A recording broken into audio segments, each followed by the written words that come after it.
One fateful afternoon, the day before Thanksgiving in 1971, on a flight from Portland, Oregon to Seattle, Washington, the unthinkable happened. A nondescript man who went by the alias Dan Cooper hijacked the aircraft without any of the passengers knowing what was happening. Now, certainly, airline hijackings have been around about as long as commercial airlines have been. It was quite easy for those interested to seize control of an aircraft and its flight crew due to the fact that airports had almost no safety restrictions. You didn't even need an ID to book a ticket. Skyjackings, as they were called, were just something that happened every now and then. In fact, before the jacking of the infamous D.B. Cooper as he's now known, the most recent skyjacking had happened 12 days prior, without the shutdown of any major airlines. So why is this particular incident one that will forever be remembered? Because it is the only hijacking that has ever happened in America without ever being solved. But that's not the only strange thing about this case. This flight was a very short one, only lasting about 30 minutes or so, and about 10 minutes after the bird was in the air, Cooper's plan commenced. After hailing down one of the air stewardesses who sat near him, Cooper discreetly handed her a small, folded note without saying a word. Now, assuming that the note was just a phone number from an overconfident businessman, air stewardess Florence Schaffner dropped it into her purse without opening it. Upon seeing this, Cooper leaned towards her and whispered, "Miss, you'd better look at that note. I have a bomb." The contents of what the actual note said are unknown, because Cooper was smart enough to order the note be returned to him after the information was relayed to the rest of the flight crew. After reading the note, Schaffner was told to quietly sit next to him, when she then asked if she could see the bomb. Cooper flashed her a glimpse of the contents of his briefcase, which appeared to be a tangle of wires connected to 8 red cylinders attached to a large cylindrical battery. Then the stewardess realized that his threat was very real, or at least needed to be treated as though it was. Unlike other skyjackings at the time, which were mainly politically influenced, Cooper had a very strict list of demands. Now that's not all too rare, except for one part of it. The first thing he wanted was a ransom of $200,000, which by today's standards is just over $1.3 million. Here's where it gets tricky. The other demand was for 2 parachutes and 2 backup chutes. His terms were such as that the aforementioned items be delivered to him once the plane touched down in Seattle.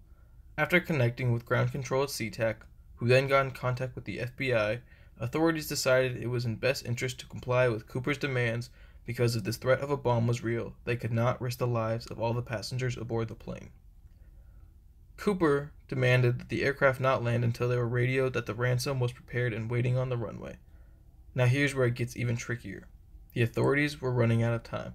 They needed everything to be ready before the plane was forced to land due to the amount of fuel it could carry. And due to the short amount of time, the airline was forced to pay the ransom money, and the FBI decided to pay it using $20 bills so it would make the overall amount heavier and harder to move or conceal. And with the small window of time, they were not able to mark all the bills, so they would be able to track them later in the future. As for the parachutes, they were almost out of luck until a local skydiving school came to their aid. Authorities could not risk giving rigged chutes to Cooper because of his demand for multiple.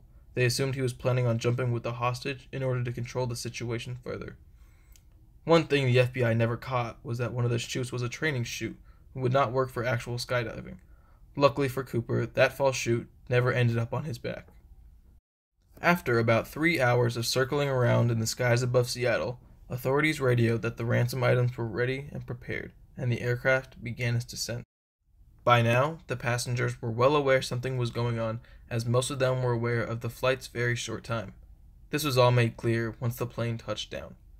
Cooper had demanded the plane land at a deserted end of the runway and not be approached at all. When the small taxi truck carrying the parachutes and the duffel bag of money reached the plane, Schaffner was sent down the ramp to retrieve them and bring them back to Cooper, all while the FBI was standing by ready to take action if necessary. Being smarter than anticipated, Cooper had the cabin lights shut off as to make it difficult for, say, a sniper to see what's happening inside the aircraft. Upon inspecting the ransom and having it meet his expectations, Cooper released all of the passengers except for the flight crew. He was waiting for the refueling truck to reach the airplane and do its job before releasing them. Then the unexpected happened. The fuel truck had a malfunction and could not connect to the aircraft's fueling pipe. This is something Cooper assumed the FBI would use in order to stall, and he was right, except the FBI had no hand in this whatsoever. This was just bad luck. They then sent over another truck that was nearby to complete the job, but unfortunately the truck did not hold enough fuel to finish filling the plane. Authorities, and most likely Cooper, were beginning to grow anxious. This was taking way too long.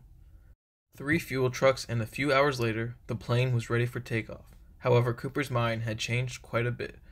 Due to the refueling snafu, he decided to keep the crew and pilots hostage until the plane reached his desired destination of Reno, Nevada. At this point, after giving over the ransom as expected, the FBI had no choice but to comply further. With the rear ramp still open, Cooper demanded the plane take off as such. The pilots, however, told him due to the gas vapors in the air, they could not risk the ramp sparking against the ground, resulting in an explosion. Considering this, Cooper conceded with the pilots and demanded that one stewardess stay with him while the rest of the flight crew stay in the cockpit. With flight preparations ready, at 5:39 p.m., the plane took off once again. Upon takeoff, the Air Force dispatched 2 jets to follow the aircraft, one above it and one below it, just out of sight of Cooper in the cabin. They also dispatched a helicopter to tail the aircraft from below.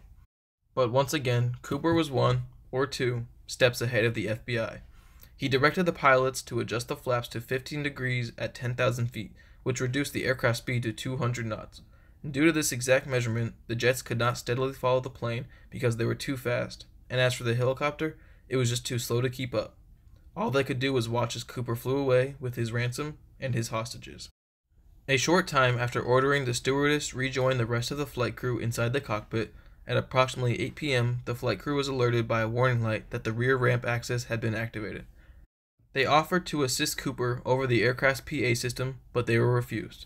The crew soon noticed a change in air pressure, meaning that the aft ramp had in fact been opened. At approximately 10:15 p.m., the aircraft landed at the Reno airport with its rear stairway still down. Immediately, authorities converged on the plane with no clue whether or not Cooper would still be inside. Upon thorough investigation of the entire plane, it seemed that Cooper had indeed jumped out of the plane with his money somewhere between Seattle and Reno. Over the next 47 years, authorities searched and searched, chasing every single possible lead, interviewing hundreds of people with the name Dan Cooper, but they never found anything concrete to suggest what actually happened to Cooper that fateful evening. Many think that he perished in the midst of the terrible storm he jumped into, while others like to believe he is still alive to this very day. One thing is certain though, D.B. Cooper will go down in history as the only man to successfully execute an airplane hijacking and to get away with it. One fate